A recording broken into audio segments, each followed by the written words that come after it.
ഇപ്പോൾ പമ്പയിലെ സ്ഥിതിഗതികൾ വിവരിക്കാൻ AV ജയശങ്കർ കൂടി ചേരുകയാണ്. ജയശങ്കർ, ഇന്ന് തിരക്ക് നിയന്ത്രണ വിധേയമാണോ? എന്തൊക്കെയാണ് പമ്പയിൽ നിന്ന് നൽകാൻ കഴിയുന്ന വിവരങ്ങൾ?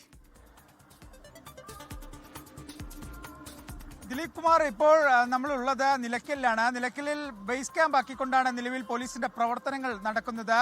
ഈ നിലയ്ക്കലിലേക്ക് എത്തുന്ന വാഹനങ്ങൾ പമ്പയിൽ തിരക്ക് കൂടിക്കഴിഞ്ഞാൽ അവിടെ നിയന്ത്രിക്കും. അതിനുശേഷം ഓരോ വാഹനങ്ങളായി കടത്തിവിടുന്ന സാഹചര്യമാണുള്ളത്. നിലവിൽ നിലയ്ക്കലിൽ ഭക്തരുടെ തിരക്ക് പൊതുവിൽ കുറവാണ്. തമിഴ്നാട്, കർണാടക, ആന്ധ്ര ഉൾപ്പെടെയുള്ള സംസ്ഥാനങ്ങളിൽ നിന്നുള്ള ഭക്തരാണ് ഇന്നും സന്നിധാനത്തേക്ക് ഇങ്ങനെ ഇരച്ചെത്തിക്കൊണ്ടിരിക്കുന്നത്. ആ ഭക്തരുടെ എണ്ണത്തിൽ പൊതുവിൽ ഒരു കുറവ് സംഭവിച്ചിട്ടുണ്ട്. അത് നമുക്ക് ദൃശ്യങ്ങളിൽ കാണാം. കാരണം ഇന്നലെ ഈ സമയത്തൊക്കെ ഇവിടെ വരുമ്പോൾ ആയിരക്കണക്കിന് ആളുകൾ ഈ KSRTC ബസ് സ്റ്റാൻഡിൽ കൂട്ടം കൂടി നിൽക്കുന്ന സാഹചര്യമാണുള്ളത്. ബസ്സിന് വേണ്ടി പല ബസ്സുകളിലും ആളുകളെ അമിതമായ രീതിയിൽ കുത്തി നിറച്ചു കൊണ്ടുപോകുന്ന ഒരു സാഹചര്യം ഉണ്ടായിരുന്നു. പക്ഷേ ഇന്ന് അതിനൊക്കെ തന്നെ ചെറിയൊരു മാറ്റം സംഭവിച്ചിട്ടുണ്ട്. പക്ഷെ അപ്പോൾ പോലും നിരന്തരമായി അയ്യപ്പ ഭക്തർ ഇങ്ങനെ ശബരിമലയിലേക്ക് ഒഴുകി വരുന്ന ഒരു സാഹചര്യമാണുള്ളത്. വളരെ അപൂർവമായി മാത്രമാണ് ശബരിമലയിൽ ഇത്രമാത്രം തിരക്ക് സംഭവിക്കുന്നത്. അങ്ങനെ വലിയൊരു തിരക്ക് നിലവിൽ നിലയ്ക്കലിലുണ്ട്.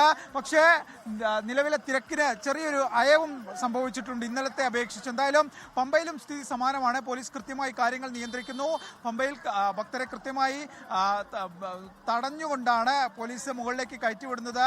പമ്പയിലെ ഈ ഗണപതി ക്ഷേത്രത്തിന് മുമ്പുള്ള നടപ്പന്തലാണ് ഭക്തരെ 15 മുതൽ 20 മിനിറ്റ് വരെ തടഞ്ഞുകൊണ്ട് മെല്ലെ മെല്ലെ മുകളിലേക്ക് കയറ്റിവിടുന്നു. ഇത് തിരക്കൊരു പരിധി കുറയ്ക്കാൻ സഹായിച്ചിട്ടുണ്ട്. സന്നിധാനത്ത് നിന്ന് ഭക്തർ ഇറങ്ങുന്നതിനനുസരിച്ചാണ് പമ്പയിൽ നിന്ന് ഇപ്പോൾ പോലീസ് കയറ്റിവിടുന്നത്. എന്തായാലും ഇന്നലത്തെ പാഠം പോലീസ് ഉൾക്കൊണ്ടിട്ടുണ്ട്. ഇന്ന് കൃത്യമായി പോലീസിന്റെ ഭാഗത്തുനിന്ന് ക്രൗഡ് മാനേജ്മെന്റിനുള്ള എല്ലാ ശ്രമങ്ങളും ഉണ്ടാകുന്നുണ്ട്. ദിലീപ് കുമാർ, ലോകത്തെവിടെയായാലും ഏത് സമയത്തും 24 വാർത്തകളും ഓഗ്മെന്റഡ് റിയാലിറ്റി പാക്കേജുകളും എക്സ്പ്ലെയിനറുകളും വിശദമായി കാണാൻ ഞങ്ങളുടെ YouTube ചാനൽ നിങ്ങൾക്ക് സബ്സ്ക്രൈബ് ചെയ്യാം.